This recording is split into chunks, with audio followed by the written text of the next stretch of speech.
અષ્ટાક્ષરની એક માળા પણ કરી લેશો ને, શ્રી કૃષ્ણ શરણમ મમ, શ્રી કૃષ્ણ શરણમ મમ, શ્રી કૃષ્ણ શરણમ મમ, એમાં ઠાકોરજી બહુ રીઝી જશે, ઠાકોરજી બહુ પ્રસન્ન થઈ જશે.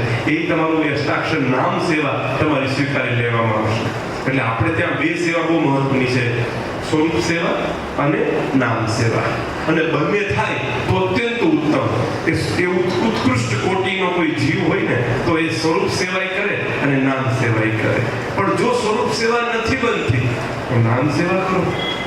કાંઈ તો ભાગવતનો એક પ્રસંગ વાંચી લ્યો, 84-252 પ્રસંગ વાંચી લ્યો, શિક્ષાપત્રનો એક શિક્ષા વાંચી લ્યો. એ ન થાય બાળકોથી તો ખાલી ગૌમુખીમાં હાથ નાખી અને અષ્ટાક્ષરની એક માળા તો કરી લ્યો. એટલું કરવાથી પણ તમારી વૈષ્ણવતા બની રહેશે.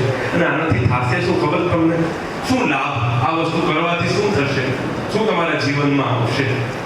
તો એના અંદર એ વસ્તુ આવશે કે જ્યારે પણ તમે કોઈ પણ જગ્યાએ તમે ફસાશો ને, દુઃખમાં, આર્થિક, શારીરિક, માનસિક, આપણે બધા એ પ્રમાણે જીવીએ છીએ સંસારમાં. કોઈ સ્વર્ગમાં તો જીવતા નથી, પૃથ્વી લોકમાં જીવીએ છીએ. એટલે બધી પ્રકારના દુઃખો તો આપણા આજુબાજુ ફરવાના જ છે. કોઈને શારીરિક હોય, કોઈને આર્થિક હોય, કોઈને માનસિક હોય, પણ કોઈને કોઈ માટેથી દુઃખ જીવનના અંદર પ્રવેશ કરશે. એ દુઃખ જ્યારે જીવનના અંદર પ્રવેશ કરે ને ત્યારે જેના અંદર જેટલું ભગવદ નામ હશે ને, એક ભગવાનની કરેલી સેવા હશે ને, એને બળ પૂરું પાડશે.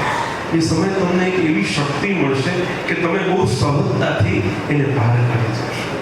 જેમ પાંડવો આવડી મોટી વિશાળ કૌરવ સેનાને સહજતાથી ઓળંગી ગયા, જે દુસ્તર હતી. કોઈ પણ માણસ જ્યારે જોવે ને તો એ એમ જ કે ભાઈ આને તું કરી નહીં શકે પાર. આ તો સમુદ્ર જેવડી સેના છે કૌરવની.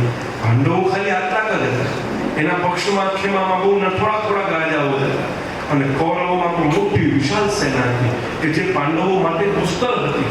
પણ છતાંય જેના સારથી પરમાત્મા હોય, જેનો આશ્રય કૃષ્ણ હોય, જેની શ્રદ્ધા ઠાકોરજીમાં પ્રબળ હોય, એવો વ્યક્તિ આવડી મોટી સેનાને ક્યારે પાર કરી જાય ને એ ખબર ન પડે.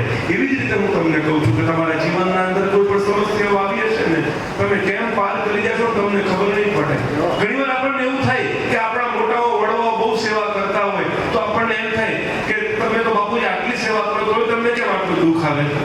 બા તમે આટલી સેવા કરો તોય તમને કેમ આટલું દુઃખ આવે? અમે કોઈ એ વિચાર કર્યો કે એટલું દુઃખ આવ્યા પછી એ પોતાનું બધું જ કામ કરે છે? એટલું દુઃખ આવ્યા પછી એને એની સેવા નથી મૂકી, એટલું દુઃખ આવ્યા પછી પણ એનું ભગવદ નામ નથી છૂટ્યું. કોઈ પણ ધર્મ સંપ્રદાય વ્યક્તિને દુઃખ કાપી ન શકે, પણ એ પ્રારબ્ધ બધાય ભોગવવાનું છે. તસ્યેત કર્મણામ ફલમ. મેં કે તમે કાંઈ પણ કર્મ કર્યા હશે ને એ બધાય ભોગવવાના છે. પણ જ્યારે એવી પરિસ્થિતિઓ સર્જાય ને ત્યારે એ ભગવદ નામ હોય ને એ આપણને એક અલગ પ્રકારનું બળ આપતું હોય છે. ત્યારે તમે સહજતાથી એને પાર કરી જાઓ. એટલે એવું ક્યારે ન માનતા કે તમે પુષ્ટિ સંપ્રદાયમાં દીક્ષિત થઈ ગયા, તમે બ્રહ્મ સંબંધ લઈ લીધું એટલે હવે તમારે કોઈ દિવસ કઈ દુઃખ નહીં આવે. દુઃખ મને આવે છે, તમને આવશે, બધાને આવશે. પણ એ દુઃખમાં કેમ રહેવું, કેમ જીવવું,